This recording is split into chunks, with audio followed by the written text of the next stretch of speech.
I would like to introduce our speakers today. We are so fortunate to have two people who are very enthusiastic about biking. And I think as we look out at the season changing and the weather looking so beautiful today, I think our thoughts turn to all those outdoor activities that we enjoy in Wisconsin. And one of those activities is biking. And we have two experts on biking.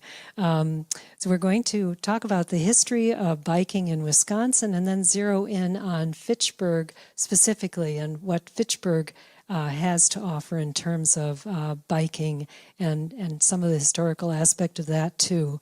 So our two speakers, Nick Hoffman, who comes from to us from the Wisconsin Historical Society, where he works. He co-authored, the book is right here in front of me, here on the podium. He co-authored Wheel Fever, How Wisconsin Became a Great Bicycling State. So I think that's just an intriguing title.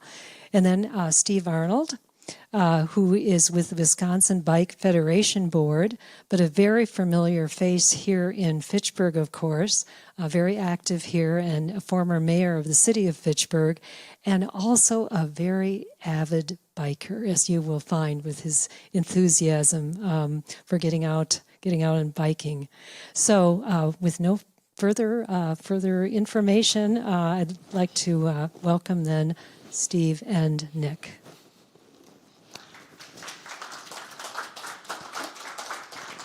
Thank you, Catherine. I just want to start out by introducing Nick. I'm on the Bike Fitchburg board, but both Nick and I serve on the Wisconsin Bike Fed board, our statewide advocacy organization.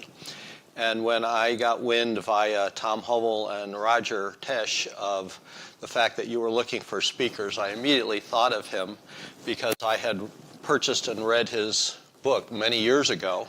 And then subsequently met him as he came onto our board. He's a Wisconsin resident. So he's going to be terrific telling us about how Wisconsin got to be number 2 in the nation in bicycle-friendly states in 2009. Unfortunately, we're not there right now, so without further ado, Nick, and right. I'll take over zeroing in on Fitchburg. Cool. All right. It's great to be with all of you this afternoon. I've got to take this off. Maybe you can get that. Oh, there we are. That easy. Okay. Yeah, my name is Nick Hoffman. Again, I'm the Administrator of Museums and Historic Sites. This is a book that continues to get new life. Jesse Gant and I, my really great friend, and I were in Indiana for a bit. I lived in Indiana, and he would come down and visit me often. And one day while we were driving around the countryside in northern Indiana, we saw a lot of Amish families who were out on carriage and on bicycles. And that really made us spark, both being 19th century historians, what was it like when Wisconsin first transitioned from carriages as primary transportation, along with, of course, ships and railroads, to bicycles? What did that look like? And we're just two, admittedly, sort of nerdy guys who are really interested in history. He went back to where he was living at the time in Milwaukee, and I stayed in Goshen, Indiana, and we just started digging deep into this history and realized that there was a massive amount of research that could be done to tell a really dynamic story because, as Steve mentioned, Wisconsin is known as a great place for riding, and we were as high as number 2. So we wanted to give that context of how that came to be. What we were surprised to find as we went deeper and deeper into the history is just how vast this was before the year 1900, up through what was called the first bike boom. So our book really focuses on that period right there. By the end of the 1890s, Wisconsin was known at the time as the leading division, I'll explain what that means in a bit, the leading division of the League of American Wheelmen. It was seen as one of the top destinations already in the 1890s for really exceptional riding and outstanding advocacy. These two things for the 1890 cyclists saw those two things going hand in hand for what makes a really great place for riding. So we have always been known really since one of those locations. So our book goes into things like the technology of bikes. We were interested in that. We were interested in learning all about some really great athletes. But what we're really focused on are things that people still grapple with cycling today. Number one, who should be allowed to ride?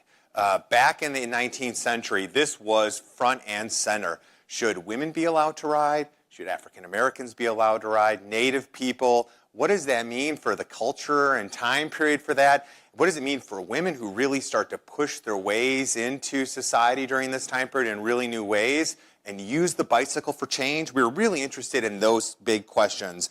And something that we always think about today, where could people ride? So those were two issues, and it's a bit of a buzzkill for someone on the Wisconsin Bike Fed board today. Those are still the big issues. Where can people ride, especially safely? Those have been the constant questions since the very first bike ride in Wisconsin, which is what we'll get to here in a moment. So these things are legacies that we still grapple with today, and it goes all the way back to the 1810s, and that's when a machine called a draisine or hobby horse was invented. And if you saw that machine, it would look very much like a bicycle would today. This was a machine that was invented in Europe. Basically, it's a bicycle with two wheels, but without pedals and without gearing. And so you would straddle this, and you would essentially propel yourself forward by running with this machine between your legs. It was a really awkward machine. We know it did come into the United States, but in Europe, where so much of our bicycle innovation continued to come with for technology, they continued to play around with this. And in 1867, a man by the name of Pierre Michaud invented what we would recognize today as the modern bicycle. It was called the velocipede, meaning swift of foot. And basically, it was a machine. I'll show an image in a bit. Bicycle like we have today, but instead of having all of the chain and really, nice air-inflated rubber tires, this was a machine that was made of wood, and the pedals were on the front hub of the front wheel. And so you'd have to pedal forward without the assistance of gears or a chain or anything like that. And that's what came to the United States. It came right after the American Civil War. In 1868, that summer in Boston, New York City, all of the large parks in those cities were apparently flooded with people riding these velocipedes. And we in Wisconsin, boy, we were hungry for that technology to arrive here. We saw that as being the biggest thing. It would be like the iPhone first coming to us today. It was a modern scientific marvel. And we thought if we could get this in Wisconsin, we would be seen as a very advanced modern state, just like our eastern counterparts. So we followed this in the newspapers. I mean, people during this time period were reading all sorts of, international press. Our local newspapers were following the slow movement of the velocipede west. But people were also inventing machines in Wisconsin. This is a patent for a man from Manitowoc named Sylvester Wood. This is from 1868. Easily the first tricycle for Wisconsin. It's got some really heavy-duty pedals here. It's got a really weird rope, sort of handlebar, a turning system. But what I love best about it is from the beginning, people were thinking about how do you ride 4 seasons in Wisconsin. And so they put on detachable skis that I have no doubt would not have worked. We don't know if this machine was ever really ridden in Wisconsin. But nonetheless, people were thinking about pedal-powered machines and were really excited by what they were seeing on the East Coast. And so that brings us to January 1869. January 1869, a man by the name of Joshua Towns was spotted riding his velocipede in downtown Milwaukee. And that one singular moment, that is the arrival of what we would recognize as a bicycle today. That was the first ride in Wisconsin. Joshua Town, in the dead of winter, in a freezing January day, was seen pedaling through the city. And people celebrated this. They were so excited about this new machine coming. And we looked through all sorts of newspapers throughout Wisconsin. And that one moment sets off a craze that was called velocipede mania like wildfire across the state of Wisconsin. It was just one town after another, large and small. We were finding evidence of what they called velocipedestrians before the word bicyclist. But of course, it was winter, so that was a really big challenge for people riding. And so one of the things that they did is they would look to European counterparts. How are they riding in the winter, for instance? And so one of the things that they found was in big cities like Paris or London, they were riding indoors when it got to colder weather seasons. In Europe, they had these gigantic gymnasiums.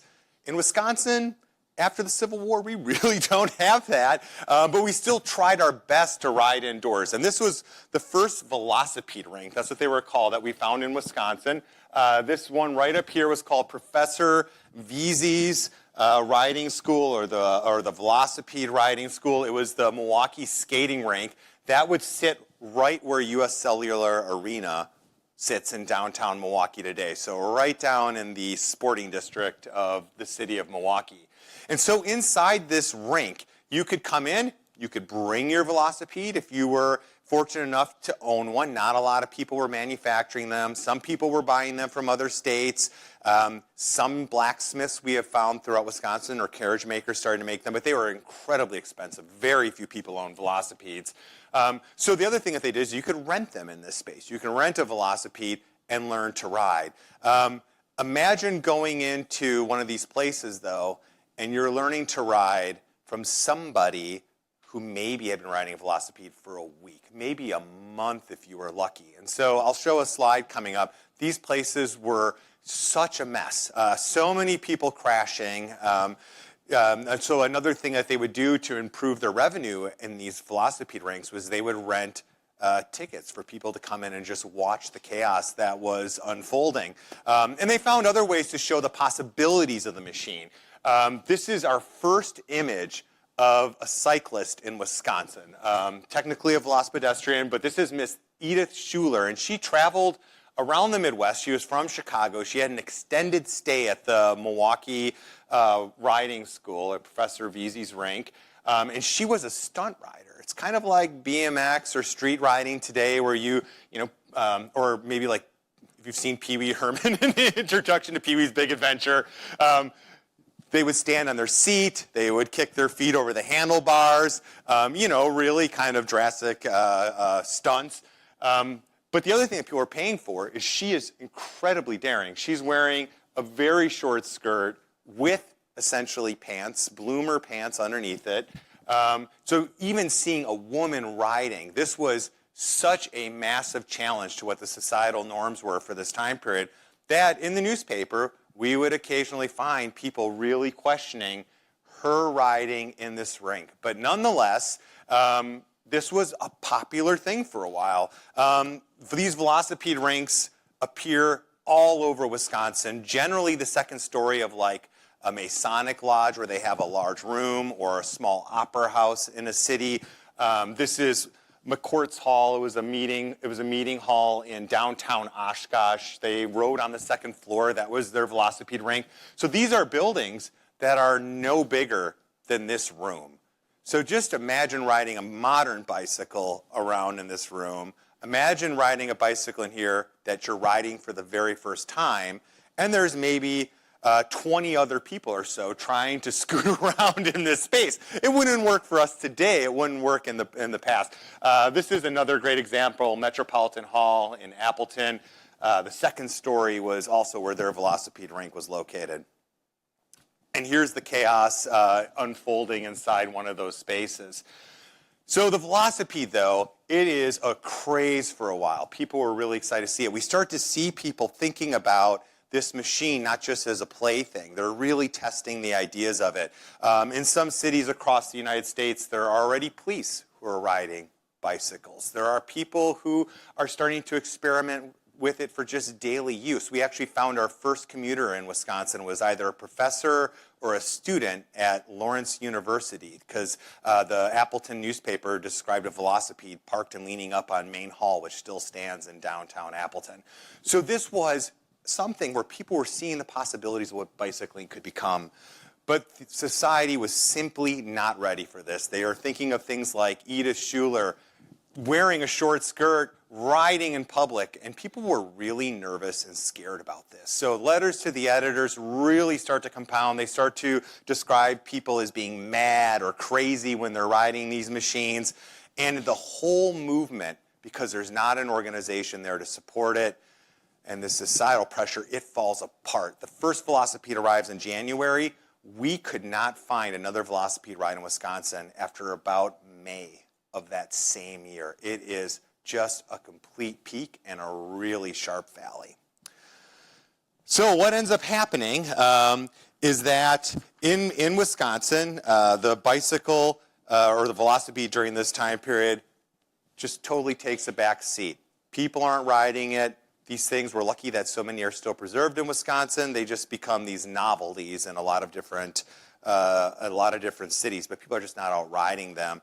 In Europe, people keep playing with the technology. You'll notice already that a Velocipede of 1869, one of the wheels is smaller in the back than the front wheel. And so in Europe, they keep playing with that idea, and they notice that if you move the rider on top of the wheel and add that weight right on the top, and if you make that wheel really, really big, you're going to go really, really fast. And so they had this need for speed, and they could see all sorts of new possibilities for racing, for already bicycle touring during that time period. And so they were absolutely thrilled with the possibilities. It takes a while for that to actually come to the state of Wisconsin. And so in 1876, a man by the name of Albert Pope, he eventually starts Columbia Bicycles. That might be a brand that you're familiar with. Albert Pope travels to Philadelphia for a huge exposition that's happening there, and he displays these new European high-wheel bicycles. They're technically called ordinaries. So he displays these ordinaries there. Once again, we have the same thing that happens with the Velocipede. Wisconsinites are intrigued about the possibility of this coming here. This is the new big technology. It's the new version of the iPhone that's hanging out there. And so they're really eagerly anticipating when that happens. And on July 2nd, so about 3 years after, July 2nd, 1879, two men from Boston were spotted riding high wheels around Monument Square, which is still standing there in downtown Racine. And then another two men from Evanston, Illinois, later that month, decide to introduce the high wheel to the rest of the state. And they make an incredible journey from Evanston, Illinois, all the way up the coast of Lake Michigan in Wisconsin. They go to Green Lake, they go to Fond du Lac, they go to Oshkosh, and they introduce these machines to the rest of the state.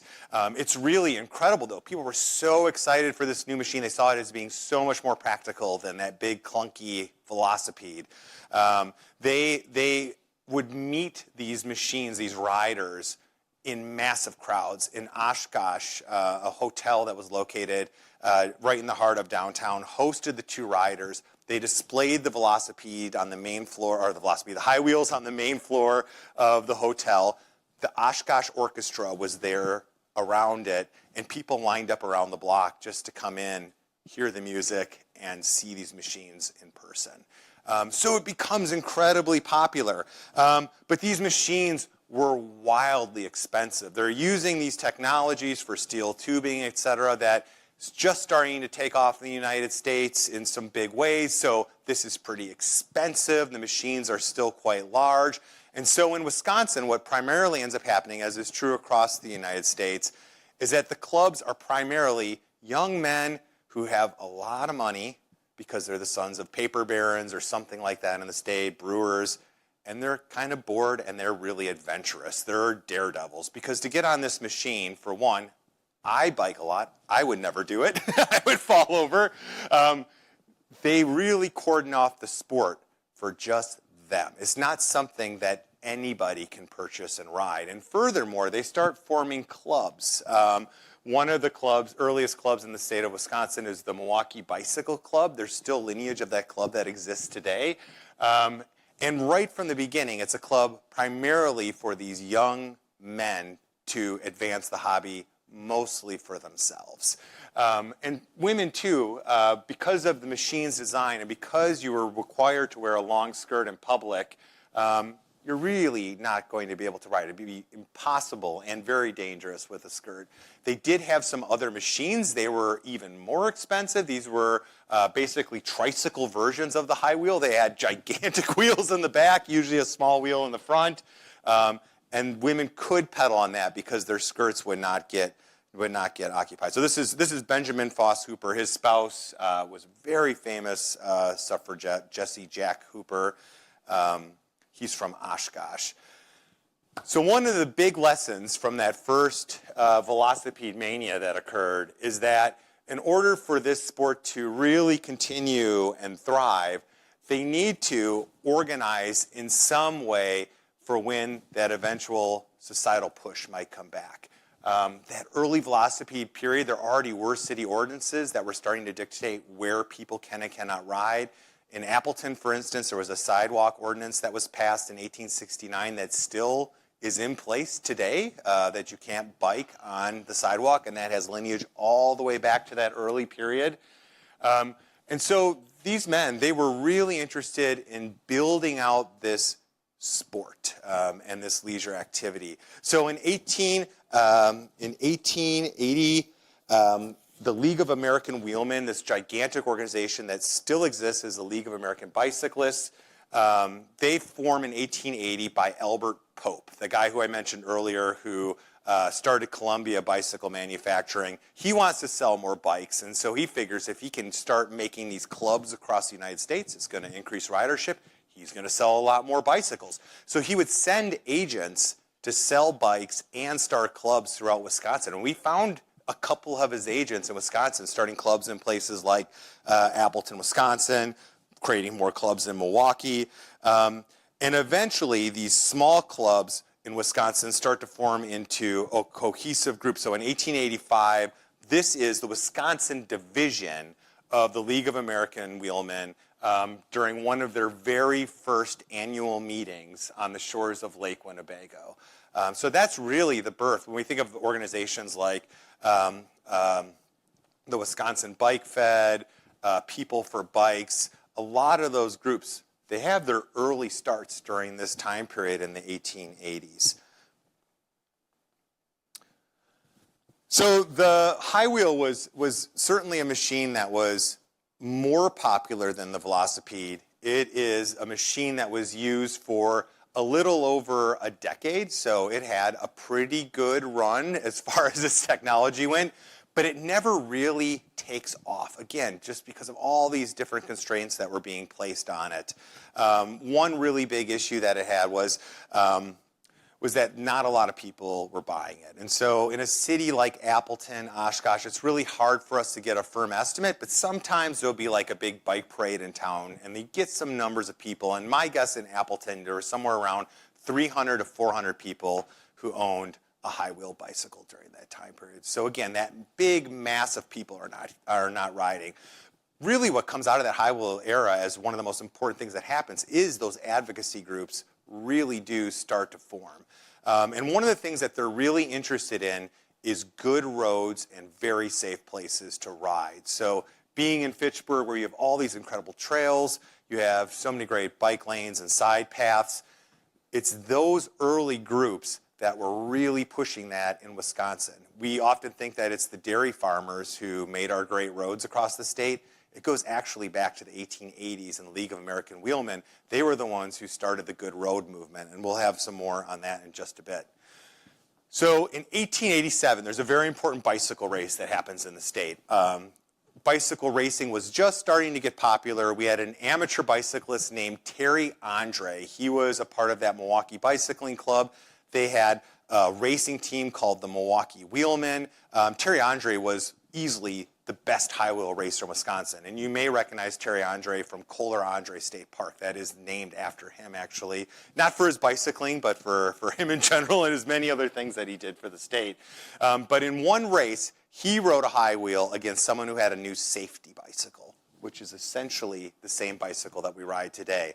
And Terry Andre's position was real manly men rode high wheels. They thought these new machines were less than. They called them bicyclettes. They tried to feminize them because they tried to demean people who rode those new safety bicycles. They thought they were just going to be for women.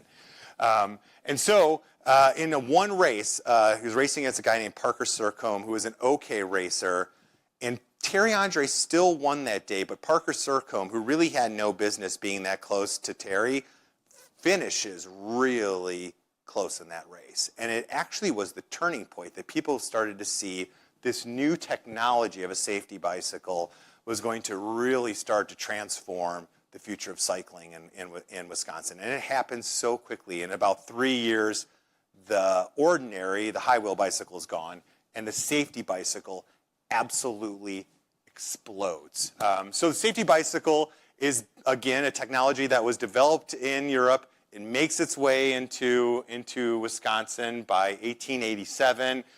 There's some really significant changes here, though. One, manufacturing had really caught up to making a machine that was much more affordable. Just the sheer advances in tubing technology for steel. We now have rubber tires that are available. Everything's just becoming much more affordable. But one of the really key things is that we call these step-through bicycles today. A lot of people probably own that type of bicycle. This was actually designed for women's skirts to hang down while they were biking. And further, this back rear netting would then block a skirt from going back and getting caught in gears. And so a women's bicycle that was incredibly practical took off, and women and their sheer volume joining into the sport, becoming bicyclists, they saw these machines as being incredibly new for their freedoms. It's this machine and it's women who really drive the period that we're just about to enter, called the bicycle boom. This is when sales absolutely skyrocket. In fact, even today, historians look back at this period, and we've had a lot of really great peaks and valleys for bicycle sales in the United States and ridership. We still haven't come back to match this 1890s period. It explodes in Wisconsin, and one of the best examples is manufacturing. Before 1890, in the state's manufacturing, Bureau of Labor and Industrial Statistics, their biennial reports, bicycling is not even listed before 1890 as an industry. By the mid-1890s, it's a top 10 industry in the state. There were manufacturers everywhere. Oregon, Wisconsin, near us, there was Badger Bicycle Company. Madison had leather saddle production. Oshkosh had small bicycle factories. Milwaukee had massive factories, Kenosha, Racine. We had bicycle companies that were making machines in bamboo. There were others that were making them in wood. It was just incredible, this huge scale. Production was just massive. In Appleton, where I worked for a while, I looked in their city directories to see, how many bike shops were in the city during this time period. There was one on almost every single block downtown. And further, the pharmacies, the groceries, all these other businesses were selling something to bicyclists, whether it was some sort of particular basket you could put on your bike or clothing being sold at a pharmacy of all places. I mean, it was just this huge capture. So the first era was known as Velocipede Mania. This era, it is truly a wheel fever. People are just obsessed with the sport.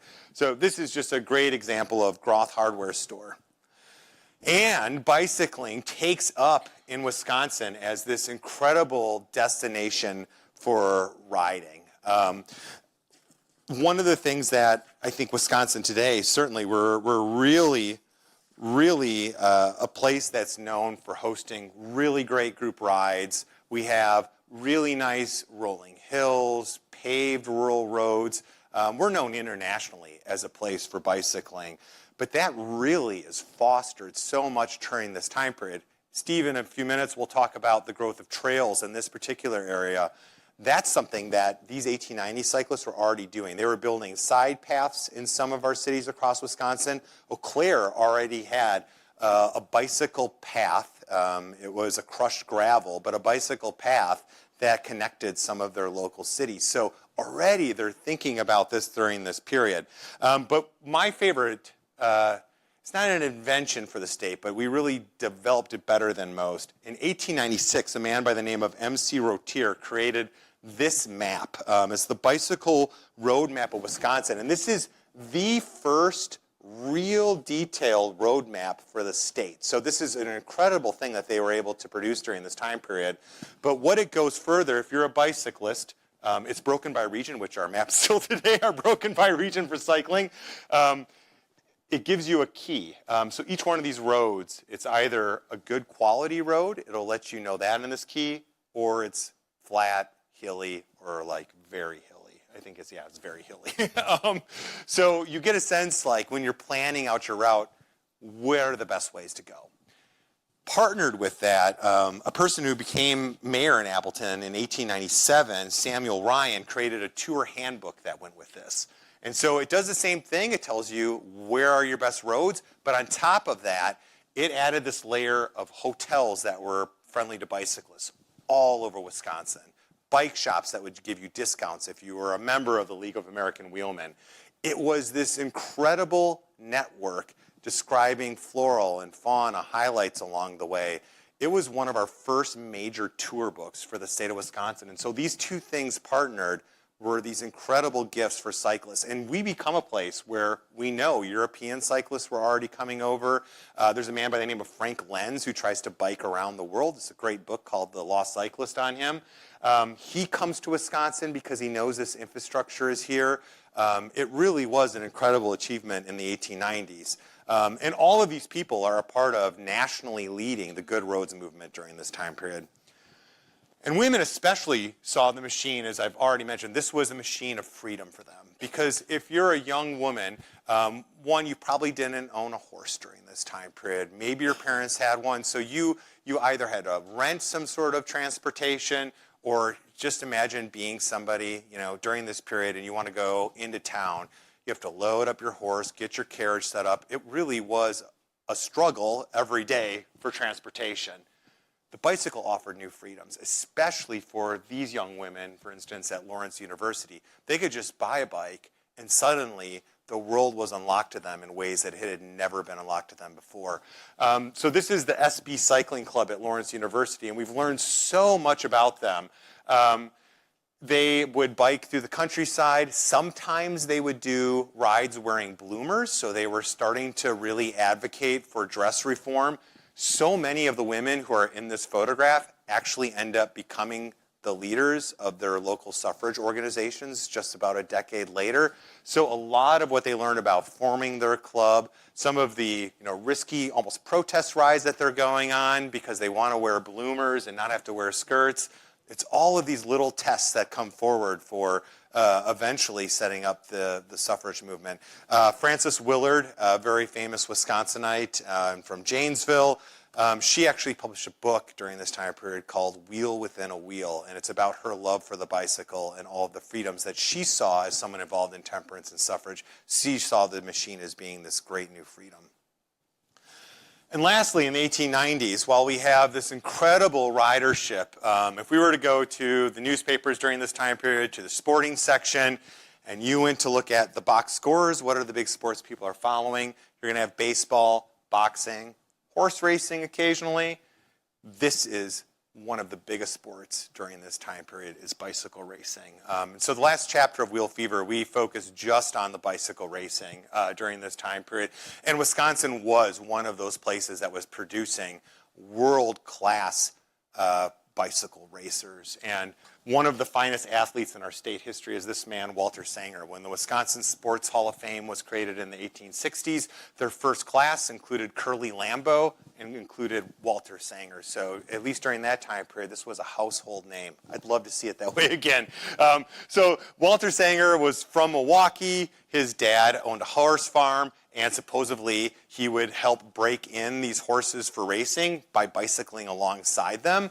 You can see looking at him that he's kind of got a full-back body, where if I showed you an image of Terry Andre, that high-wheel racer, it's kind of this tall and lanky guy, and that's generally what they were during that period.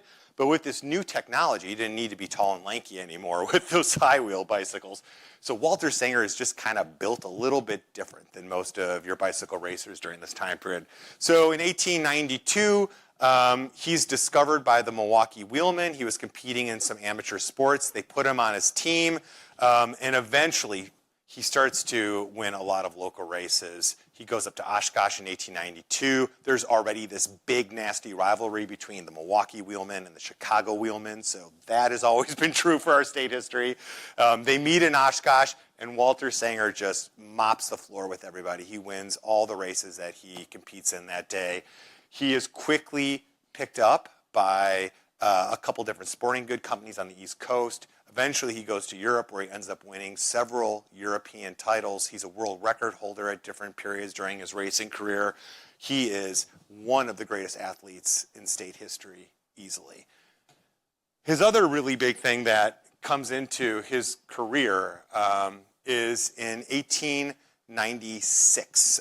Walter Sanger was competing at a race in Indianapolis, and during this time period, the League of American Wheelmen were very firm on a policy that they were for whites only. It was a whites only organization, and for their racing board, they would only allow white athletes to compete in their sports. Some local tracks would allow black athletes then to compete, but they could not race head-to-head against white cyclists. They would have to race against the best time that the pack of white cyclists had set the day before. So if you're familiar with track and field or bicycle racing today, you're not going to match the time of the pack. I mean, the pack is there. They're helping push each other. That's the fast group. To ride individually on your own and try and guess how fast you're going to try and beat the best time is unheard of. But this young man named Marshall Walter Taylor, he was racing in amateur races very locally in Indianapolis. He ends up racing a day after against Walter Sanger's best time that he set, and he absolutely crushed it. So Walter Sanger had set a track record. Major Taylor, against his time, actually beat and set a new track record. And so automatically, right away, this becomes this major fanfare. Many white cyclists, especially in the South, but also we know in Wisconsin, were absolutely opposed to the idea of Major Taylor racing against white cyclists. But he had put them in a spot where he really was seen as the fastest athlete that was out there. So in places like Wisconsin, we know he raced in Green Bay. He tried to race in Racine. They refused to race against the black cyclists there. He does race in Janesville. And then there's a couple other attempts that he's able to race in the state.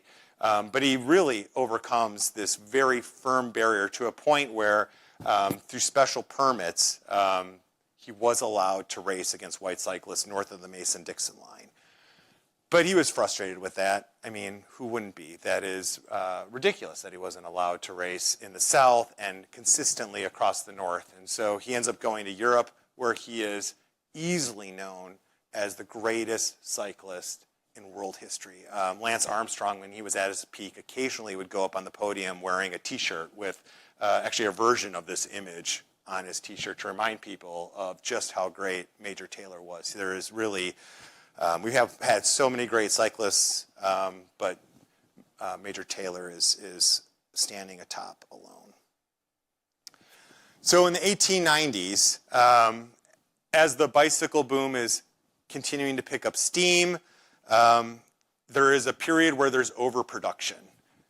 The bicycle companies with that big boom thought they could keep pushing out bikes, but a lot of bikes sat in warehouses. Sometimes on whole train cars would not get unloaded in different cities in Wisconsin. So, you know, people were riding, but they weren't buying anymore. And at the same time that's happening, a new technology comes on board, which is the horseless carriage. And this photograph says it all. It's a horseless carriage in front of what was a bicycle shop, Ballard's Bicycles in Oshkosh. And the League of American Wheelmen, this was actually described in a review in the Wisconsin Bike Fed magazine. The League of American Wheelmen, by 1899, their magazines, their communications, completely push aside bicycles. They are now focused on the automobile as this new great technology. And what was the good roads movement for bicycles shifts over to being the good roads movement for automobiles. The whole organization just pivots right into automobiles. And so this picks up steam. Automobiles become the craze. It takes a while for them to be able to be mass produced, but the bicycle just completely starts to fall out of favor. There are some peaks and valleys. During World War I, for instance, Harley-Davidson starts manufacturing bicycles. But for a very long period, the bicycle was viewed as a child's toy. There's always these little peaks of interest that go up, but it stays consistently that way for quite a while until the 1960s. There's a lot of different things that are happening across the United States, but in the 1960s, in Wisconsin, we become the nation's leader for a new movement that was born out of Illinois for rails to trails. And the Elroy-Sparta Trail was put into place in 1967, right as we're about to go into a huge oil crisis. So while there was a huge dip in interest in cycling, the oil crisis starts to bring it back up. That's one of the peaks of bicycling during that time period, is right during 1973. So we have all this interest all of a sudden in bicycling again. So it's no surprise that right after that, a company locally wants to make bikes in the United States, because so many of our bikes at that time were overseas. And so 3 years after the oil crisis, Trek Bicycle Corporation is formed in 1976. And interest just keeps ramping up for there. The Bike Fed, Wisconsin Bike Fed, is formed in 1988. So just like we had in that early period, there's now this big lobby group that's starting to organize cyclists and think about how we continue to expand this idea of rails to trails, safe roads, safe cycling throughout the entire state of Wisconsin. So that, I think, brings us right on up to Fitchburg. Sure. I'm curious about the velocipedes in the second floors of these riding halls. Yeah. Are those wooden wheels on wooden floors?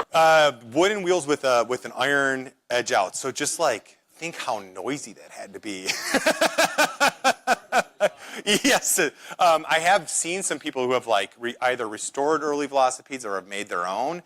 Like at Old World, Wisconsin, occasionally there'll be velocipede riders there. Incredibly loud. You can hear them coming down the road a good distance away. That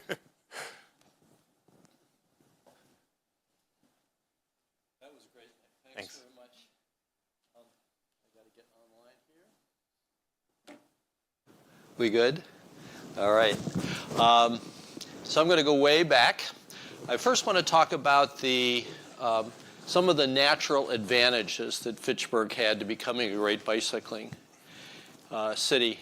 So in 22,000 years ago, the Wisconsin glaciation reached its greatest extent. And as you know, a glacier is a conveyor belt of gravel and sand and boulders and stuff that constantly moves forward with the ice and then melts at the leading edge of the glacier.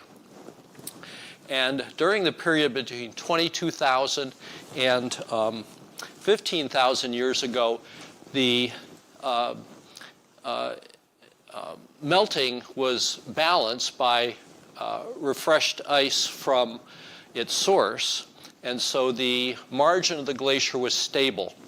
And that caused great ridges to build up. And this formed what we now call the Johnstown Moraine, the terminal moraine of the Wisconsin Glacier. And here is Fitchburg. And you can see that the Johnstown Moraine is right here. And if you're not a student of glacial topography and you want to see what it looks like, a great place to see it is at Badger Prairie Park on County Highway PB.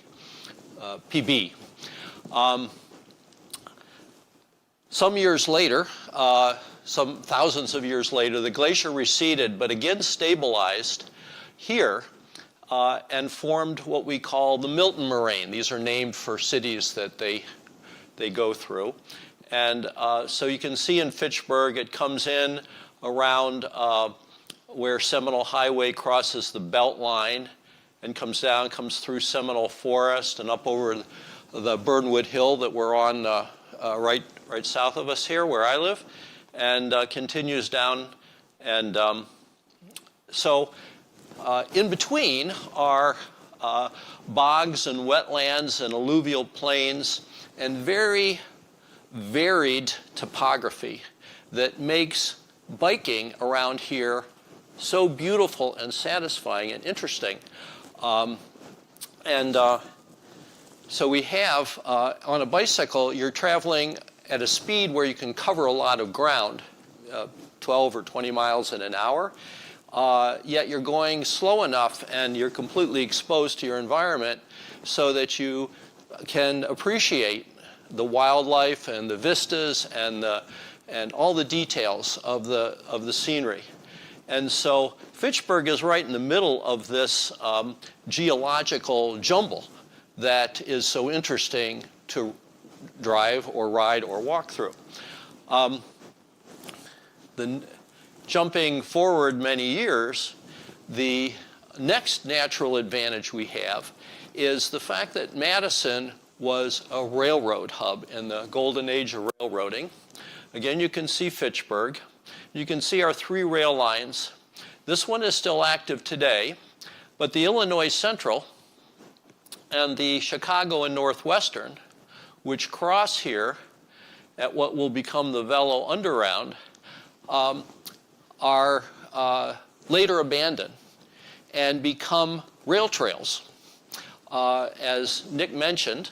And so that is our second natural advantage, is that we have these 2 unused railroad corridors that go through Fitchburg. So that brings us to our state trails. And the Military Ridge was the first. It ran across the Chicago and Northwestern railroad corridor along the Military Ridge. It was in the late, I think it was 83, that it opened west of Fitchburg. In Fitchburg in the late 80s, the creation of a frontage road along the Verona Road on the east side allowed it to be extended up to Fitchburg to the frontage road. And it was allowed cyclists to come from Verona and all the way from Dodgeville into Fitchburg and Madison. I try to remember all these dates, but I'm not going to remember them all. But during the Verona Road project, the trail was rerouted back to the railroad bed. And so you can see McKee Road is here, and a bridge over McKee Road that opened in 2014. This is local jurisdiction, which we'll talk about more. From here south, from the DNR trailhead, south and west to Verona, is run by the DNR. And so that was our first state trail. Our second was the Capital City State Trail, not a rail trail. It starts at the Verona Frontage Road that you can see here and goes down toward Dunn's Marsh and through the Velo Underground, along with every other trail, and which you see here. So this is looking southeast from the area around the Arrowhead Pond, and this is the Badger State Trail overhead. And so we're and this is the if you go this way, you'll go to Verona and the Military Ridge Trail. So we came through here, and it continued across the city and goes out into the town of Blooming Grove, continues east to Lake Farms Park, and then north into the city of Madison, around Lake Monona, and ends on the northwest side of Lake Monona, where we hopefully will get it connected to the Glacial Drumlin Trail someday. Interesting origin, that it runs through east of the, from the roundabout east, it runs through the Dane County E-Way. And that's generally along Nine Springs Creek. And that's a very important route for the Madison Metropolitan Sewer District. And so during this time, the sewer district was developing a line to pump effluent, treated water, back into the Verona watershed to the Badger Mill Creek watershed, where the sewage would naturally drain from southwest Madison and Verona. So when you pump it over the hill over to the Nine Springs plant, you're supposed to replace that water back into the watershed. And so a lot of the Capital City State Trail is a sewer trail built along the construction road of the Nine Springs Interceptor and the effluent return line back to the Badger Mill Creek watershed. You can see down here, this is the easternmost end near East Clayton Road, just before we leave Fitchburg into the town of Blooming Grove. Our third state trail is the Badger State Trail. It starts at the Velo Underground. Right here is the bridge that we just saw from below a couple minutes ago. From that point north and east is Madison's Southwest Path. That goes up to Camp Randall and then curves around and tees at the Cap City Trail at Lake Monona by Monona Bay. And from here south, it goes to Illinois.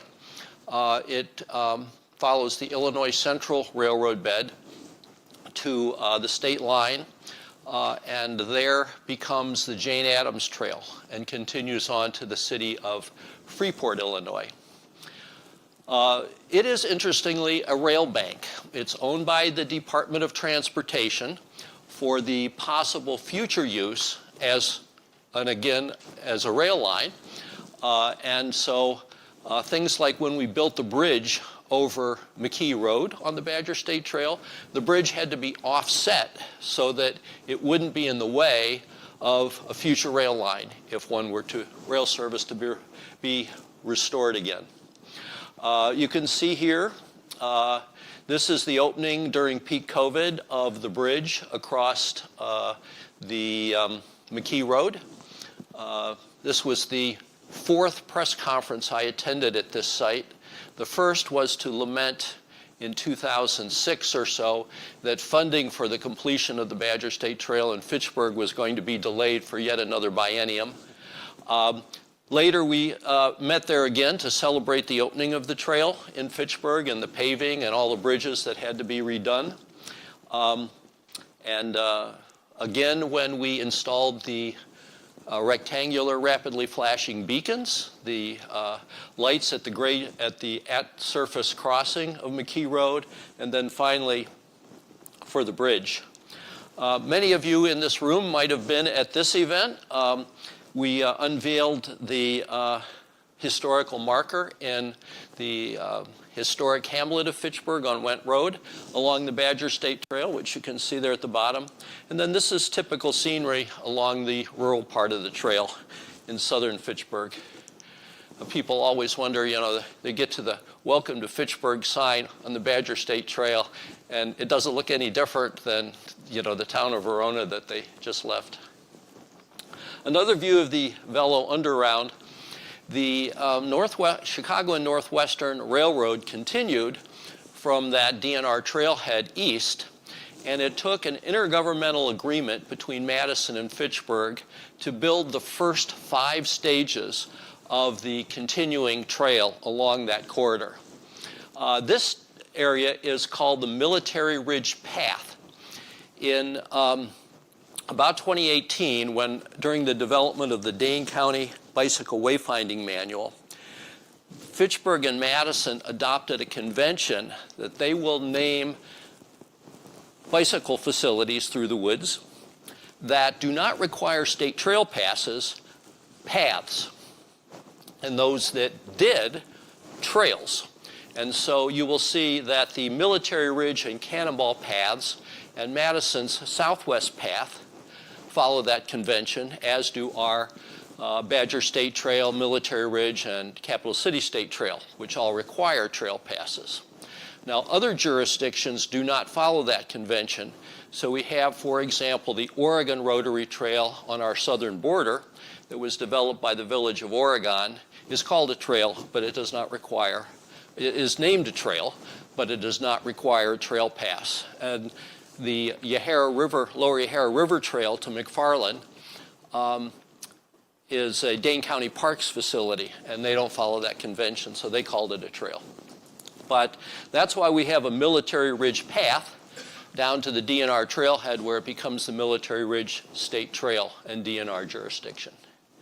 In the other direction, from here, leading this way up to the northeast, is the Cannonball Path, and that runs along the Harlan Hills neighborhood and the Grady tract of the UW Arboretum, and then between the Arbor Hills and the northern neighborhoods of Fitchburg. And at this point, it crosses Post Road into Madison. That's Leopold School. And barely visible in the distance is the white bridge that crosses the Beltline. The current phase ends at Fish Hatchery Road. You may have read in the news about problems with the Commissioner of Railroads trying to get the last phase done between Fish Hatchery Road and Post Road, but we can talk about that another time. This is the innovative Shred to School single track facility to get kids interested in biking to Leopold School. There is a partnership between Madison Parks and Capital Off-Road Pathfinders, now called Corp Trails, to build mountain bikes facilities around Madison to get kids more interested in the sport of mountain biking, and this was one of their first projects. We have had a series of bicycle and pedestrian plans which guide Fitchburg's, the city of Fitchburg's investments and policies on biking and walking. When I came to the council in 2005, I inquired about our bike and pedestrian plan, and that there had been one that was adopted in 2000, had been finished in 2000, but never adopted by the council. So I said, well, we need a bike and pedestrian plan. Council agreed and funded a consultant to develop our first bike and ped plan in 2008. Then in 2015, we were getting ready to apply for our second round of Bicycle Friendly Community Award, and we needed an update. We were overdue for an update of our bike and ped plan, and at that time, we created our current bike and ped plan, adopted in 2017. Currently, our Bicycle and Pedestrian Commission are working on updating that plan to current, putting aside what's been done and moving it over to existing conditions and taking care of what we know to be the best practices now in the development of bike infrastructure and policies. Over the years, Fitchburg has developed many new neighborhoods, and we have adopted, first our Chamber of Commerce and later our city government has adopted bicycling as part of Fitchburg's identity. And we recognize the importance of bicycle facilities both for transportation and recreation. And we have built many new neighborhoods. Oops. Some of the most recent down here, this is High Ridge Reserve. Over here is Hartung Fields. And you can see the blue lines are all bicycle facilities. And our neighborhood plans and our comprehensive development plans, as they're approved, require developers to put in proper bicycle facilities, just like they put in proper pedestrian facilities, sidewalks and crosswalks, and proper roads. And likewise, as Fitchburg, the urban part of Fitchburg expands into the rural part and roads are converted from rural to urban roads, and as our older roads are updated and reconstructed for current conditions, we often provide better bicycle facilities. And we have established over time an amazing network of bicycle facilities. You can see on this slide, violet represents those state facilities that we already talked about. And blue represents local facilities under the jurisdictions of Fitchburg and, for example, up here, Madison. This is Madison's part of the Cannonball Path. Bike Fitchburg has proposed that this over 50-mile system be designated the Fitchburg Greenway system and promoted as a system for transportation and recreation. And the blue highlights show the longer trails that Bike Fitchburg is proposing be named and included in this system. You can see, for example, the Terravessa Greenway around one of our newest neighborhoods. The longest is the Fish Hatchery Greenway, which was extended from High Ridge Trail to the Beltline Frontage Road as part of the Fish Hatchery Road project.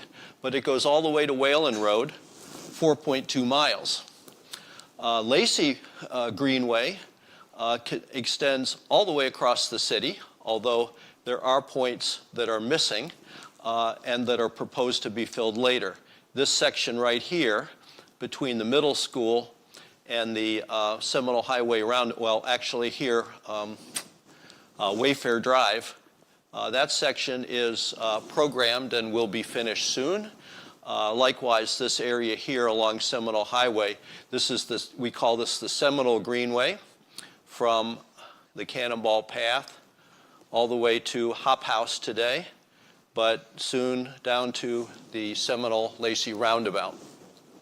So this is the Fitchburg Greenway system, world class. If you want to see how world class it is, look at it in a bigger context. This is south central Wisconsin, and Fitchburg is here. And you can see that our system rivals that of Madison and far exceeds what Sun Prairie has going. Verona, this is a Madison path, but this is Verona, this is Oregon. This is Middleton's system. Middleton, Verona, Oregon, and those three are all bronze bicycle-friendly communities. Last year, Sun Prairie got promoted to silver along with us, but we've got the path system to beat them all. And that's along with all our local roads, which are suitable for bicycling. And the most important part of our path system is that part along our busy roads where it's not safe to bike or at least comfortable along with the motor vehicles. Fitchburg is a leader in another area. We call the kinds of neighborhoods that used to be built before World War II traditional urbanism. And you can see that kind of thing in Madison in the Vilas and Monroe Street neighborhoods, along Willie Street and Jennifer Street, where you have mixed use, relatively high density.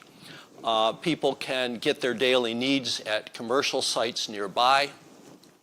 New urbanism is a movement that started in the 90s that I'm a proponent of, that says we need to build neighborhoods like that, except they have to accommodate the car better than those old neighborhoods. So that's new urbanism. And Fitchburg is a leader in new urbanism by adopting a development and zoning code called the SMART Code that codes for new urban style neighborhoods, either traditional neighborhoods like Terravessa or transit-oriented neighborhoods like Uptown and North Park in our city. The SMART Code is an open source zoning code. That means it's available in the public domain for anybody to use. There's an ecosystem of consultants that will help communities adopt it to their own needs. And we did that, adopting the SMART Code in 2010. And like open source computer software, there are apps or modules or add-ons to the SMART Code. And one of them is called the bicycle module. And the bicycle module allows you to build good bicycle facilities where SMART Code areas hit busy streets or traditional suburban, conventional suburban development. And so we adopted the bicycle module along with our SMART Code. We are the first community in the world to adopt a SMART Code. Out of hundreds who have adopted the SMART Code, we are the first in the world to adopt the bicycle module. Another way that Fitchburg is a world leader. The SMART Code led us to the building in Uptown of our cycle tracks. Now, what is a cycle track? A cycle track is a dedicated bicycle facility. We are very familiar with our bike paths like the one right below the window here, but they are mixed-use paths for walkers and bicyclists and those on rollerblades or with baby carriages. But a cycle track is for cycles only, and so they can only be built where you have sidewalks nearby. And so this is the cycle track. This gray concrete is a door zone area to allow people in parked cars to alight and to protect the cyclists from opening car doors. This is called the furniture zone, where you can have bike parking, benches, sandwich signs, street trees, street signs, and then of course your sidewalk and the frontage of the building. So that's our cycle tracks, and you can see them again here down by the Lacey Road roundabout. And this is our another smart code community. This is Terra Vesa. Now, smart code codes for streets where bikes and cars can safely coexist. And so here you don't have as much traffic as you do on the other side of the interchange here on Lacey Road. And so we have parking and conventional bike lanes. That's what I wanted to say about that. Now I want to switch a minute to bicycle advocacy, already mentioned by Nick. Bike advocacy, like advocacy for health or education or the handicapped, organizations exist to promote these causes. In this case, better bicycling, better policies, and better investment in infrastructure. But because the government is so involved in bicycle infrastructure particularly, but also bicycle policies like laws and ordinances, that bicycle advocacy is organized by levels of government. So the League of American Wheelmen, which became the League of American Bicyclists in 1994, we call them the Bike League, they lobby Congress and the President's administration for better biking. The Bicycle Federation of Wisconsin, founded in '88 and rebranded as the Wisconsin Bike Fed, that's the board that both Nick and I are on. We lobby the legislature and the governor for better rules and better investment. And in our city, we have a local bike advocacy organization. We were organized 2015 as Fitchburg Bicycle Advocates, but we incorporated as Bike Fitchburg, Inc. in 16. And we are a nonprofit like the other two. And so in less than 2 weeks, we'll be celebrating our 10th anniversary. We lobby Madam Mayor and the City Council to do the right thing. And thankfully, they are very cooperative with us. So we also have specialized organizations like the Mountain Bike organization and Capital Off-Road Pathfinders, rebranded this year as Corp Trails.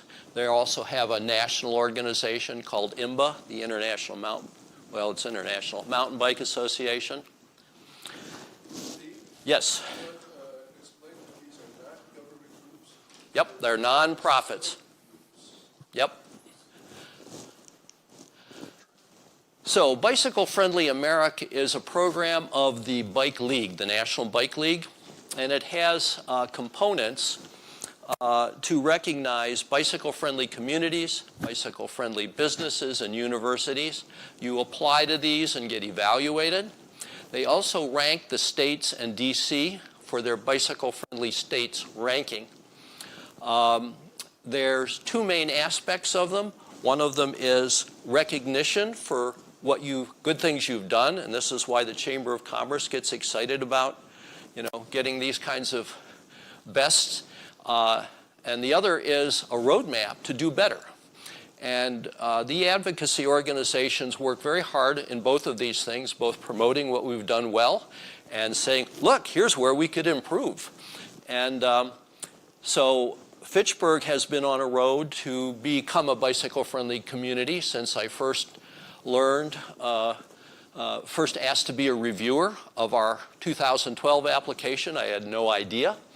But Christy Goforth, this lady, at the time was the communications specialist for our chamber. She's gone on to be the executive director of the Oregon Chamber and then the East Madison and Monona Chamber of Commerce, but now she runs Bikes for Kids Wisconsin. But we learned that she had done our bicycle-friendly application, and this is us celebrating our Bronze Award in 2012 at the Green Bridge over Fish Hatchery Road. Later, we applied again. The awards are for 4 years, so if you want to maintain your status or improve it, you do need to reapply. And so in 2014 through 2015, we convened a group called the Active Living Work Group and met for a year.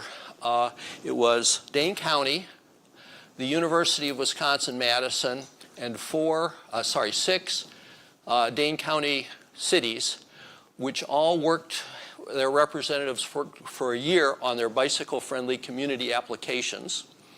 And we went through the pillars of bicycle-friendly communities, which were engineering, encouragement, education, enforcement, and evaluation and planning. So we went through all the topics and had outside speakers and educated ourselves. Then when we went through all those topics again, learning, discussing what we could do to improve and figuring out what we had done that was great, that we wanted to talk about in our applications. We all applied at the same time. We got national notice for this regional approach. We all got awards. It was very fun. In 2019, we did it again. I was representing the Bike Fed at that time, and so the mayors of Sun Prairie and Madison were getting awards. Julie, I think you were the president of the council at that time, and accepted for Fitchburg, and this is the representative for Verona. And then again, we applied on our own for the first time back in 2023, and each of these times we got a silver award, and I'll speak more to that in a minute. But Daryl is the president of Bike Fitchburg, and Alder Bill and the mayor got the award from me representing the Bike Fed at the time. So history of our bicycle city bodies. I named an ad hoc committee when I was mayor to be the steering committee for our first bicycle, our renewal of our bicycle and pedestrian plan. Ad hoc committees are temporary for a specific purpose, so that went away. But in 2018, the council deemed to have a bicycle committee, so that was established by ordinance. And last year, the committee was promoted to a commission, reporting to the council instead of the plan commission, and pedestrian matters were added to their portfolio. So we've been stuck at silver now for 10 years, and what? Yeah, we formed in 2018 a task force between the chamber and the city and Bike Fitchburg to get to gold. And one of the first things we did was abolish our bicycle registration requirement. That's deemed, not in our community, but in some communities, a barrier to biking because police will stop sometimes minorities and ask them for why their bicycle isn't registered. So we got rid of that. We instead now, for lost and stolen bicycle recovery, we as a city recommend that people use the national nonprofit online registries. The The Bike League wants to know for gold if the things you're doing are starting to move the needle on your mode share, the percentage of people biking, and your the number of bike trips per day. And so we started counting traffic. And the city bought infrared traffic counters that are deployed around our trails. The city and Bike Fitchburg have AI-enabled counters that are counting all modes on Lacey Road and McKee Road. And Bike Fitchburg continues to do manual bike counts, several events a year. We have stepped up our bike education. We're working with all our school districts to try to get them to teach more biking as part of their curriculum. We have several of Fitchburg residents, board members, now league cycling instructors, so we're certified to teach bicycling and bicycle safety. And last year we hosted an LCI seminar to certify new league cycling instructors here in Fitchburg. And this year we're going to be teaching smart cycling. That's the curriculum that we're certified to teach through Fitchburg Recreation. We've already talked about the upgrading of our Bicycle and Pedestrian Commission and our bike and pedestrian plans. And there is a proposal to the city to recognize our path system as the Fitchburg Greenway system and to start to market it and promote it as a system and have identification and wayfinding signage. And the last thing we would like to do, and we say here in the society that history is yesterday, today, and tomorrow. This is a tomorrow thing, but we know that we need a bicycle and pedestrian coordinator on city staff to coordinate all aspects of bicycling across departments like public works, police, parks, and so on. So this is our journey to gold. We'd like to do that. We hope for your support. And I want to acknowledge, now where did I put it?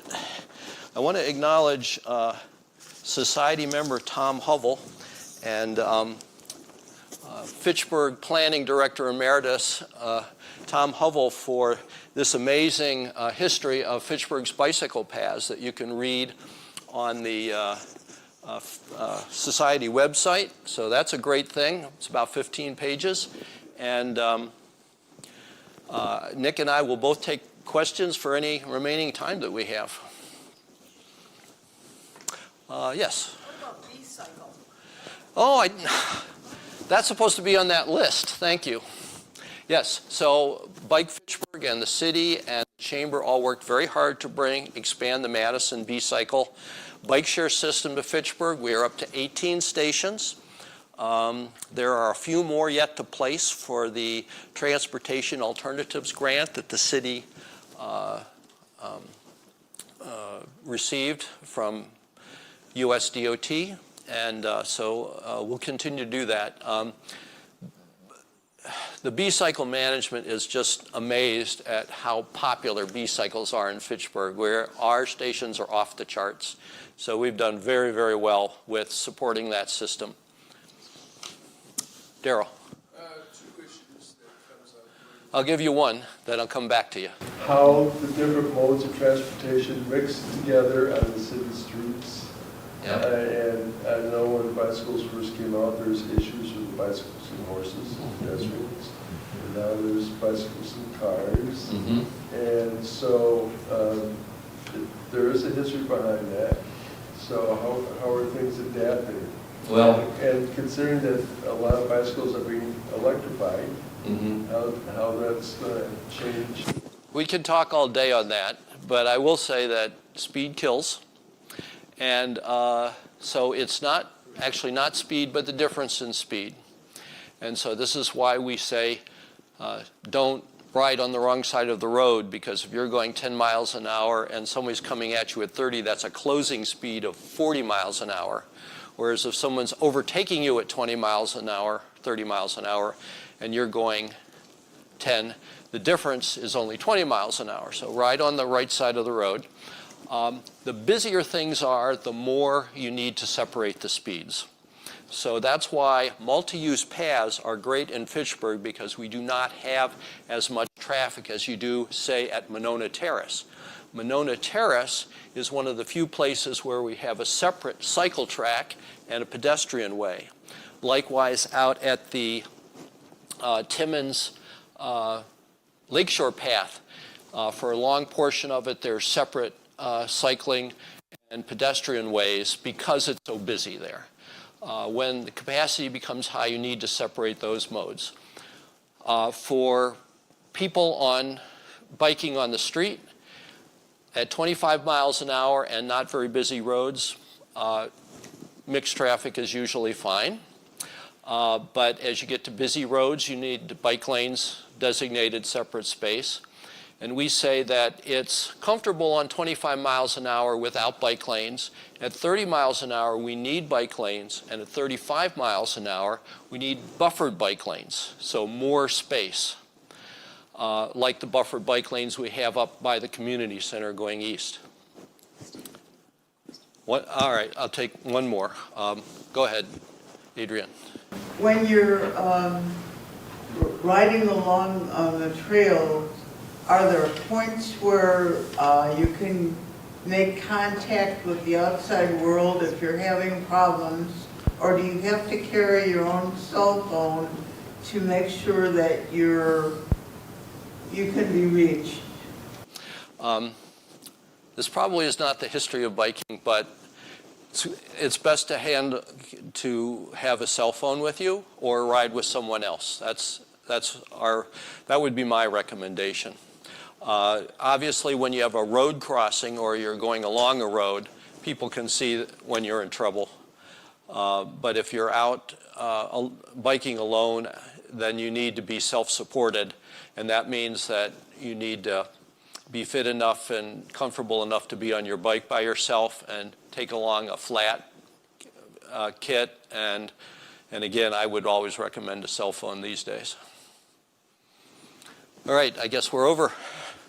Well, I would like to just say a very special thank you to Nick for that wonderful and interesting history of bicycling in Wisconsin, and for Steve taking us into Fitchburg in such a very deep dive into how the bicycling works here in our town and the advocacy that's going on here. So thank you both so much. Let's give them a round of applause.